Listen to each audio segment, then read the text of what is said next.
కొత్తపేట నియోజకవర్గ వ్యవసాయ శాఖ ఆధ్వర్యంలో వ్యవసాయ యాంత్రీకరణ పథక కార్యక్రమంలో ఎమ్మెల్యే బండారు సత్యానందరావు ఆధ్వర్యంలో 7 డ్రోన్లు 52 పవర్ ట్రిల్లర్లు పంపిణీ కార్యక్రమం చేపట్టారు. సందర్భంగా బండారు మాట్లాడుతూ ఎన్డీఏ కూటమి ప్రభుత్వం నియోజకవర్గంలో 1,05 లక్షల సబ్సిడీతో 7 డ్రోన్లు 52 పవర్ ట్రిల్లర్లు రైతులకు మంజూరు చేశారని, రైతులు మేలు చేయాలనే లక్ష్యంతో వ్యవసాయ యాంత్రీకరణ పథకం వల్లనే వ్యవసాయంలో సమయం, డబ్బు, మెన్ పవర్ ఆధాతో పాటు భూమికి హాని లేకుండా ఎరువులు, పురుగుల మందులు అధిక మోతాదులో కాకుండా మితంగా వినియోగించవచ్చని, డ్రోన్ల వినియోగం వ్యవసాయంలో గేమ్ చేంజర్ గా మారుతుందని బండారు అన్నారు. కార్యక్రమంలో వ్యవసాయ అధికారులు, కూటమి నాయకులు పాల్గొన్నారు. దాంట్లో సబ్సిడీ 80% సబ్సిడీ రైతులకి. ముందుగా వాళ్ళు 4.9 lakhs బ్యాంకులో అకౌంట్ ఓపెన్ చేసుకుని డిపాజిట్ కట్టినట్టయితే లోన్ శాంక్షన్ తర్వాత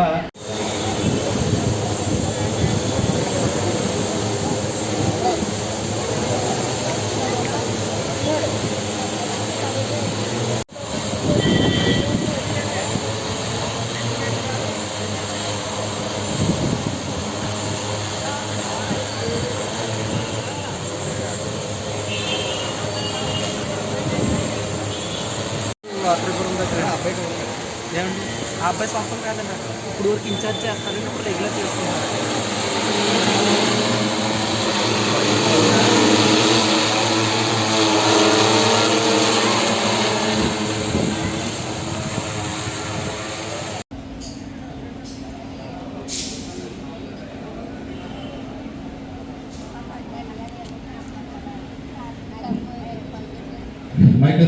మరి జ్యోతి ప్రజ్వలన మన ఆనరబుల్ ఎమ్మెల్యే గారు శ్రీ బండారు సత్యానంద గారు జ్యోతి ప్రజ్వలన కార్యక్రమం స్టార్ట్ చేస్తూ ఉన్నారు.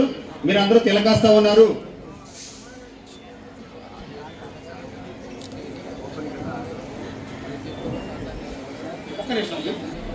ఎమ్మెల్యే గారు, ప్రముఖులు జ్యోతి ప్రజ్వలన చేస్తూ ఉన్నారు. జ్యోతి ప్రజ్వలన చేస్తూ ఉన్నారు. దీని తర్వాత మరి మనకు ఒకసారి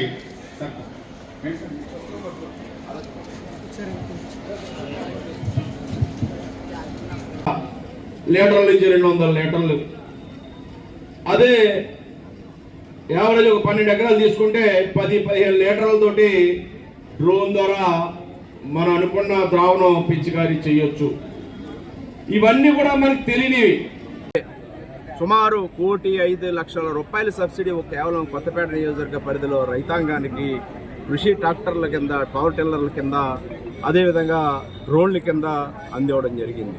పెద్ద ఎత్తున అన్ని వర్గాల వారి అభ్యున్నతి కోసం, రైతుల కోసం, విద్యార్థుల కోసం, నిరుద్యోగ యువతకి డిఎస్సి, అన్నా క్యాంటీన్లు పేదవాడికి, గుంతలు లేని రహదారులు, ఆస్తులు కాపాడుకోడే రక్షణ లేని చట్టాన్ని తీసుకొచ్చిన ల్యాండ్ టైటిలింగ్ యాక్ట్ రద్దు చేయటం, ఇలాంటి అనేక పథకాలు అమలు చేసుకుంటూ పెన్షన్లు, ఇదొక చరిత్ర. దేశంలోనే అత్యధికమైన పెన్షన్ ఇస్తున్న రాష్ట్రం, 4,000 రూపాయల పెన్షన్ ఇస్తున్న రాష్ట్రం ఎన్డీఏ కూటమి ప్రభుత్వం.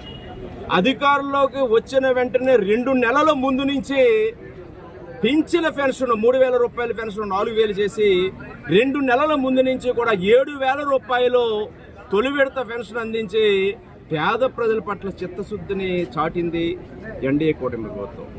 ఇటువంటి ప్రభుత్వాన్ని మీరు ఏదో విధంగా వైసీపీ పార్టీ ప్రజలు మర్చిపోయే రోజు వచ్చిందని భయపడి తప్పుడు ప్రచారాలు, ఇలాంటి విష ప్రచారాలు చేస్తూ ఉన్నారు. అవి కట్టి పెట్టండి, లేకపోతే మీ అడ్రస్ గల్లంతో ఉన్న అడ్రస్ కూడా కోల్పోతారని ఈ సందర్భంగా హెచ్చరిస్తాం. Thank you.